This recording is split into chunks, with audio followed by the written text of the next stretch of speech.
it was fantastic fun to do it. You know, Oh, yeah. I spent quite a lot of time listening to all the pop records that have been on the soundtracks. You know, because the Bond films always get a track to open it, don't they, with the famous artist of the time. And Yeah, exactly. that was great to listen to the Shirley Bassey stuff and all the great tunes that preceded all the films. You know, so that was great fun. And just to get to use Monty Norman's theme tune was, you know, 'cause he's very litigious about that. He doesn't like anybody using it, and he's very funny about that. So for us to get to use that theme tune was absolutely fantastic. I mean, I really, really had a great fun doing that. It was really good. And I think the timing of it too, I think in 97, I don't think anyone has really heard that. And just the beginnings of the 64, it was such good timing, because to hear that music and to hear it with the kind of the modern instruments, it was really, I remember, I'll never forget when I first heard it, how authentic and just so kind of revolutionary it was to hear that music while I was playing the game. Especially the opening with like the really rocking, heavy, distorted guitars. Like that was so impressive for the time. Yeah, definitely. Yeah, and I think that we had to piece together that, because we had such a tiny amount of space for music. We had to work out how we could construct that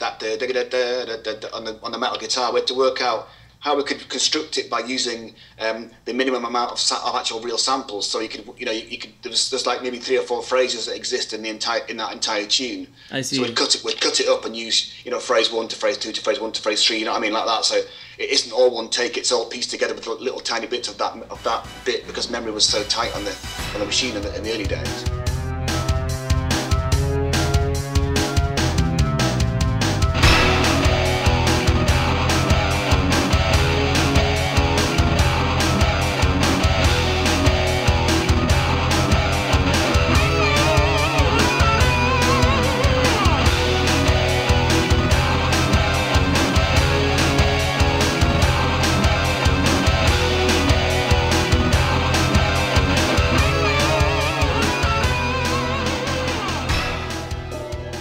In the game, there's obviously tons of, each of the different levels are a little bit of a different take of the theme. Were there any other remixes that were scrapped that didn't actually appear in the final game?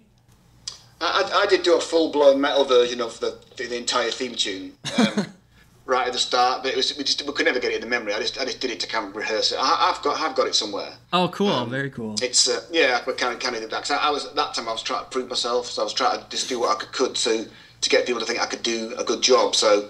That's one of the first things that I did. I mean, I think that most of the tunes in the game made it, I think, to the actual final thing. That's really cool. In addition to that, did you also work on sound effects for the game, and how did you go about doing that? Well, I did a little bit of that, but I didn't do a lot of it because I was very new to Rare, so I'd never done sound effects for all my life. I had no idea how it really worked. So I did start off doing some of the gunshots and machine guns and all that kind of stuff that you do. But towards Goldeneye was a game that was a mess for a very long time, and people find that hard to believe, but it really was an absolute disaster zone. It wasn't working very well. Oh my gosh. A real mess, and Nintendo actually stopped paying Rare for that game for 3 months because it's so awful. Are you serious? That's crazy. Yeah. And yeah, Rare didn't tell us that, just kept paying the teams, and yeah, go on, just keep going, guys, it's going to be great. That's probably a good thing they didn't tell you guys. Well, no, exactly, yeah. So I think it's hard to remember the actual timeline, but I got sort of so far through Goldeneye, I'd done a lot of the music, and I was doing the sound effects too. And then one day, I remember I knew who Tim Stamper was because he was the boss, obviously. And he came into, I had a little office. Well, it used to be the chicken shed at Rare. That's where I was based in there. I wasn't in the main music block. Okay. And I was in there by myself, and he walked in with this young guy who I didn't know who he was. I said, "Oh, Grant, you know, we've come to your tunes," just like that. I was like, "Oh my God, the boss is here." You know, I completely shit myself. So, and Tim Stampy was, you know, the boss, sat on the floor, and this young guy sat in the chair. And I thought, "Oh my God, if this guy sat in the chair, it must be so important because the boss was sat on the floor next to him." I thought he was a journalist or something. I had no idea. And I sort of played my tunes and sat there quite quietly. Uh-huh. And I said, yeah, next one, please. I just went to the tunes like that and played a few of them on the computer. That's hilarious. I know, it's bizarre. And then he kind of went away and said, "Oh yeah, thanks a lot." I just thought, "Oh my God, what just happened there?" I had no idea. And then literally like a day later, I found out the guy was Greg Mayles, who was the guy sat in the chair. He he designed Donkey Kong and all those, you know, he's a really great designer. Oh my God. And just said, "Look, we're doing this I knew that we were doing a game called Dream at that point. And I knew Dave Wise was doing the music for it, kind of thing. So look, we want you to come work on Dream.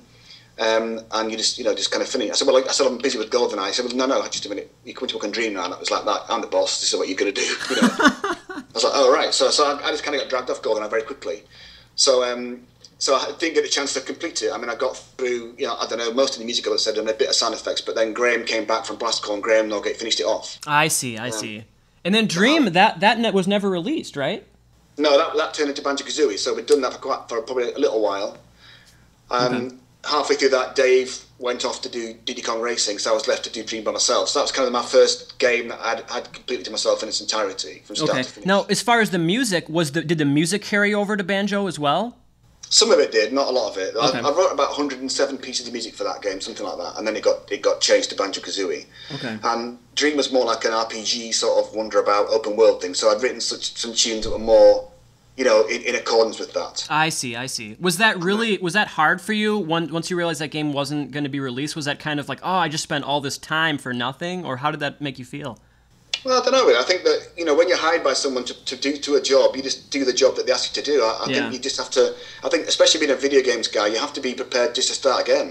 Sometimes designers just say, "Well, I just don't like it," and you just start again. I mean, I think I learned very early on that there's no point saying, "Actually, this is a great piece of music. You just don't understand it." It doesn't matter what you say about it. Yeah. If someone doesn't like something, that's it. It's like me saying to you, I like Lady Gaga, you like Metallica, you're never going to change your mind about it. No matter how much I say, but it's just fantastic, you're not going to believe it, So with music, I think it's one of those strange things that everyone's got a music collection and everyone's got something about it that they like. So it's something that everyone's got an opinion about. So I just had to start again, I mean, I think I just kind of changed the style of it to be more, it became more happy-go-lucky as opposed to kind of a probably more serious RPG sort of thing that Dream was. Although it was humorous too, but I had to try to change. I mean, I just thought Banjo was said Banjo's going to be like, like Mario. It's going to be like a Mario platforming game. So I had to try write the music to match that stuff accordingly. That's really cool. So, I mean, in general, what was the difference between Goldeneye and Banjo Kazooie, and like the writing all original like music for it? Was it more natural? Because, like you said, it was easier for you to just come up with a melody. Was it more natural to write for Banjo Kazooie than Goldeneye? I don't think so. I just think that I honestly have one talent in life. I'm useless at everything. I really am, and the only thing I can do really is do something with music. So I don't have any other ability. My wife will tell you that I'm completely useless at anything. So I think my brain is just works that way. So I just don't find that very hard. I really don't find writing music very difficult. And sometimes I'll get blocked and annoyed about it, but I think when I get excited about something, I can get on with it quite quickly. So I don't find that it's just another job to do. It's to be at that point in my life to be having spent 11 years or so off and on unemployment, playing in bands, to get a full-time job writing music. It was unbelievable. I was just I was on cloud nine. So I couldn't wait for the next thing to happen. It was like, the next game, the next tune, I just couldn't wait for it. It was so fantastic. So, and I think just so lucky and rare, no pun intended, so rare that someone, I mean, because we're also musicians, and I think it's one of those things where you're getting yourself into, for careers in music in general, it's so hard to find them, and I think it's so lucky that you had such great opportunities to work on such massive games that so many people enjoyed. So I just, you must be really proud of your work that you've done over the years. Oh, no, I mean, I'm so proud of the stuff I did at Rare. It was a fantastic time to be there. I mean, at that point in time, Rare could do no wrong. We were just riding high, I mean, and I think really it wasn't that popular a thing for people to be involved in video games and doing tunes for it. Everyone thought it was a bit, plink, plink, fizz, boinky, boink noises, from... Oh, definitely, yeah. So I think that the fact that music was starting to get to become... it was starting at that point to get to be listenable, really, I suppose. Oh, definitely, yeah. I think that was. I think you were at the helm of a turning point in video game music. One thing that I think is interesting is once video games live, and in general, when a lot of things happen where everyone kind of respects video game music is more like an art form and not just blur, blur, blur, blur. I think that was kind of a big testament to the stuff you were doing in that golden age of Rare and N64. I think. Well, I mean, I think that. Looking back at it, it's just difficult. I just can't sort of see myself in that kind of... I've got a friend, Danny Baranowski, who does, Isaac and... Oh, yeah, Super Meat Boy. I think he did Super Meat Boy, right? Yeah. Yeah, I love Danny. He's a great guy. And we were talking the other night. I said, Grant, you're one of the kind of veterans of the industry. And I just can't sort of get my head around that. I don't feel like I'm a veteran of the industry at all. I just feel like I was just in the right place at the right time, really. I mean, so... those times at Rare were truly phenomenal, and I really honestly miss it with all my heart. It was a fantastic time to be there, and I loved the people. We got on so well. We were all striving to try and do the best thing that we could, and it was a really a magical time for me. It really was. So one interesting thing that I was really looking forward to talking with you is you're one of the few people who could maybe have a little bit of insight into the whole kind of fiasco about the Microsoft free radical departure, that kind of whole era. Is there anything, like, I know that must have been a really kind of stressful time because like your coworker Graham left, and I'm sure a lot of your other friends left to form Free Radical. What was really the difference is before that happened versus after that, as far as the environment at Rare? I think that the Goldeneye team were becoming a little bit separatist at that point. They were they were full of people who had like a lot of very strong ideas about themselves and what they wanted to do, and felt Rare was going in the wrong direction. And I think that they probably had I don't think it was by any means strained, but I think there's maybe a slight irritation between them and the management, between Tim Stamper and Chris Stamper and that team. And I think they just felt that they could do better on their own, and they wanted to write more adult games. And Rare wasn't really about adult games. Rare liked to do broad appeal titles, and that's what they were good at, and that's what Tim Stamper loved to do. He loved to make broad appeal titles. It's his company. So when Graham left, the day he left, he did come to see me. I think we really were so close to tears. I know it sounds a bit bizarre, but we're so upset. He was so upset to go, and we were so upset to see him go. It was like it was a really black day, and Graham's still a great fan now, and he's a great guy, and I love him to death. So I was pleased that he was going to get to do what he wanted to do, but I missed him because me and Robin and Graham were thick as thieves. We had great fun together. Oh yeah, company. And I mean, I think it kind of fits. It makes sense to me, at least musically, that Graham. I feel like he's just always. I mean, this is just coming from the soundtracks that he's done. I feel like he's a little bit more closer to the electronic kind of world. So I feel like it makes sense that he wanted to go, because the Time Splitters games are very kind of techno and like electronic based. Is that kind of something that was more his? He's great at that stuff. Graham loves that music, and he goes to gigs that are just Commodore 64 gigs where people just play. He loves that kind of electronica. He's really good at it, and he loves it. So I think that the biggest thing about Graham leaving was that at the time he was doing Jet Force Gemini and Perfect Dark, and at the time I was doing Banjo Tooie and Donkey Kong 64. And when he left, Robin ended up doing Jet Force Gemini. I got given Perfect Dark, so I was doing Perfect Dark and Banjo Tooie and Donkey Kong 64 at the same time, which was quite a lot of work at that Oh my time. gosh, that's insane. Yeah, so I had to kind of I did a tune for Perfect Dark, tune for Banjo, tune for Donkey Kong 64, back to Perfect Dark. It was just round and round and round like that, and try to do sound effects as well and all that, so it was a big... What's crazy is that I don't think anyone would ever listen to those soundtracks and be like, oh, you can tell this guy rushed these. I mean, those are some of the most well-loved soundtracks on that system.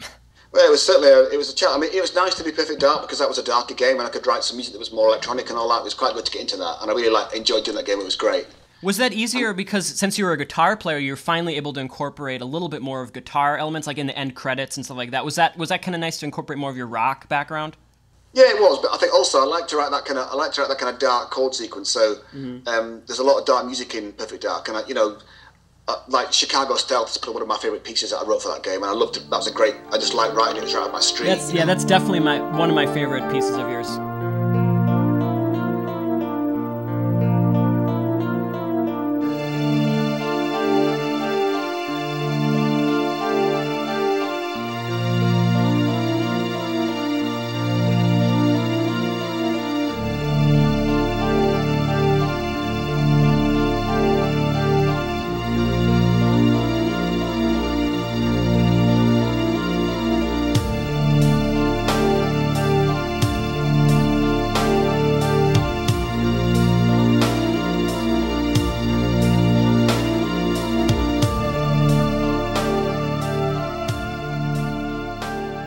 It's absolutely gorgeous. I like how simple the melody is as it ascends, and I really like that you use the theremin, and I know you also use that in Banjo Kazooie, I think. Banjo Kazooie. Yeah, everywhere. I used the theremin everywhere. It's great because we just literally took a sine wave. It wasn't an actual theremin that we sampled.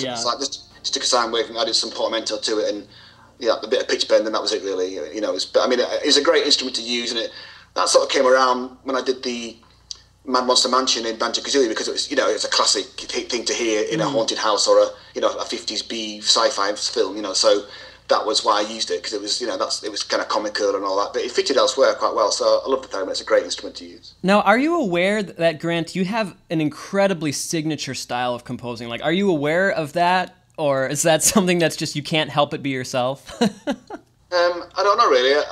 Sometimes I think I have, and sometimes I think I haven't. I don't know. Well, I can tell you definitely do. Well, it's very kind. I mean, I think that I just fiddle about. I mean, I get mails from people onto my website saying, how do you compose and what's your process? And honestly, I fiddle about with something till it sounds good, and that literally is it. I'll load up a sample, whatever, a piano or a violin or whatever it may be. I just mess about with it until I find something that I like, and that's basically all I do. I just, I'll find a chord sequence that I like and try and spin a melody through it. When I'm writing music, I always try to look for the odd notes, and it may not sound like that to anybody else, and it may not actually be that in the harmony itself, but in my brain I'm looking for the odd note, and I can't really describe what it is. So that odd note is like essential to your melody. It needs to have that one little odd note to give it that flavor. Is that kind of what you're getting at? Yeah, I think I try to look for that quirk. Like if I was using C major and A flat major, I'd be thinking about E and E flat, because so like that's all the way through the banjo soundtracks really. And also when I use the C sharp major to F sharp major, that tritone thing, I try to find something that weaves, so you get the chord sequence is pretty odd, but the melody kind of holds it together. And I think in general that is kind of a good summary of like your style. I think one of the things that I think relates to your style, I hear a lot of Danny Elfman in you, and I think the reason why I hear that is that combination of, I guess, really playful, imaginative, sometimes goofy, mixed with really dark, mysterious chords. And I think that combination is kind of what you're talking about, is finding that one note. And I think that's something that works so well in video games. So that's That definitely came around when I was writing Dream. One of the tunes in Dream ended up being the kind of Mad Monster Mansion theme. If you go to my website, there's a Dream section. You can click on the examples. I think it was called, I can't remember what the tune was called now, but and I listened to Beetlejuice to try and get. I was trying to get that, especially for Mad Monster Mansion, that kind of that, like you say, very dark chords. Yeah. If you take the melody away, it's a very dark chord sequence. Exactly. But add the melody, it kind of goofs it up, like you say. So, and I was trying to work out to do that, so that kind of umpa, it makes it comical style, so you can kind of disguise the fact that it's quite dark.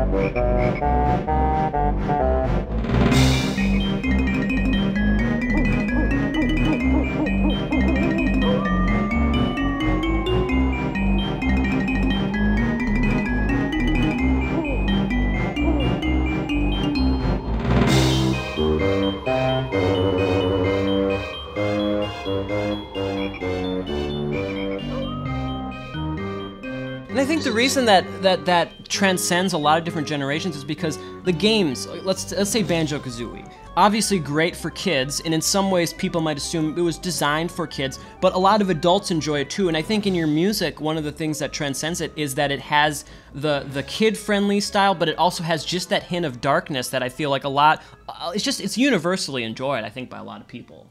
Yeah, I mean, I think that game, it never ceases to amaze me how many emails I get from people who still play those tracks on their iPods next to, Metallica or whatever. Really, I just can't describe it. It's so humbling, and I just think, I don't know, I must have done something right, So, I don't know, I got a mail from a kid the other day. He was 10 years old, and he knew every single note I'd ever written, and those games weren't written. He wasn't born when those games were out. It was it was incredible, So I think it was just a real good time, and just those characters are great. The team was great, and all the kind of design was great. You couldn't help but be inspired by that world. It was just fantastic fun to do it. Yeah. Well, one soundtrack that Carl and I sort of discovered recently was the soundtrack to the Viva Piñata games. It's obviously all orchestral, and I mean, we both love it. I think it's fantastic and extremely beautiful. But was there a difference when you were writing for orchestral? And I saw that there was someone who orchestrated it. How did you go about writing it and notating it for him to translate, or did you make recordings? How did that process work? When I write music, I don't think I look at it any differently from like a rock band to full orchestra. It's still about writing parts and all that kind of stuff. And because I spent such a long time as a kid playing in full orchestra, and when I went to college, it really wasn't that difficult for me to write for orchestra. I just knew how it sounded because I'd been sat in one for a lot of years playing trumpet, and understanding it all. So I don't think that was very frightening. I think it was just something that I could do without thinking about it. But for Viva Piñata, that was the first time I got to use full orchestra. Mm-hmm. There's a guy called Nick Rain who orchestrated it. He's a fantastic orchestrator and was a good friend. And I do MIDI mock-ups, so all the tunes that are in anything that I did at Orchestral, I've got a complete MIDI version sat somewhere that I did first of all, and it's I use very high quality samples like the Vienna Symphonic Library and Hollywood Strings and the biggest band. So my MIDI mock-ups do sound almost exactly like the version that you end up.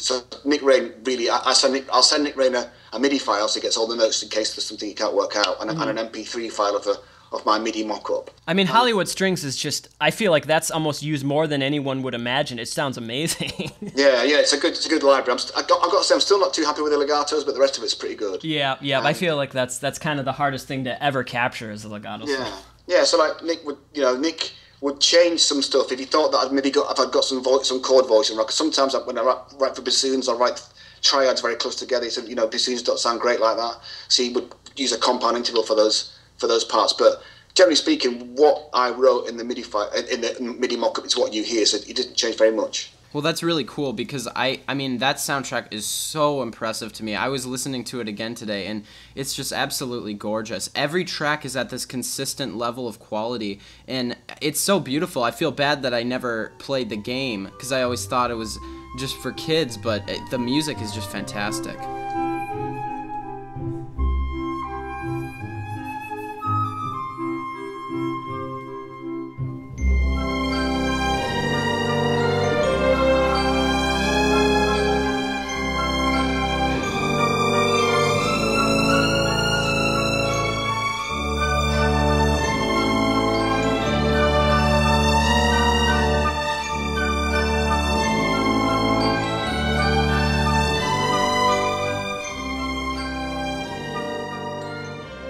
I got to say that those two games, the Viva Piñata games, are the ones that I probably poured my heart into the most. Really, I mean, I think I really like that kind of. I call it kind of 20th century English composing, like sort of like Vaughan Williams Elgar. That's what I thought. Yeah. That's what's in my mind when I wrote it, and I absolutely loved writing those tracks. It really, it's. If I wasn't composing for a living, I'd probably sit and compose music like that just for fun. It's like, that's probably my true side. Really, I like that an awful lot. And I just absolutely put my heart into those tunes. I think it really shows, Grant. I mean, I personally am in the opinion that that's probably the best work you've done for video games. I think it really shows that I don't know if it was the fact that it was orchestral for the first time, or I'm not sure exactly what, but you can tell that it just feels like you just put everything you had into it. And I know that I've read in other interviews with you that your favorite work you've ever done was the tune Bedtime Story. Do you have anything you want to say specifically about that tune? I mean, it's absolutely gorgeous. I don't know really. That was written for Viva Piñata, the Trouble in Paradise, the follow-up game. So at that point, I knew that I was going to be leaving Rare. It was, I knew I was going to be going. I hadn't told anybody at that point, but I knew I was going to be going. And just, that is probably the thing that summed up my entire feelings at that. I mean, to leave Rare, it absolutely broke my heart. I can't describe to you how upset I was about it. I was in tears for the entire day. Yeah. I still get upset thinking about it now. It was. I got to say, when my mother died, years ago, I can only compare it to that. I was as upset, and I know it sounds bizarre, but I was a broken man. I really was. It was horrendous. Well, you're a musician. You're an artist. It's totally understandable. Well, it just really, that piece of music, because I can sit there and I can sit and cry to it in a second. I really could. And also, I told the story many times, but I had to go out and thank the orchestra, and that was the last piece they played in that recording session. I had to go out and walk to the podium and say thank you, and I just burst into tears. I couldn't speak and all that, And it was an absolutely magical little 2-3 minutes, whatever it was, when they played it, and it was unbelievable. That piece is the one that sums it up for me, I think.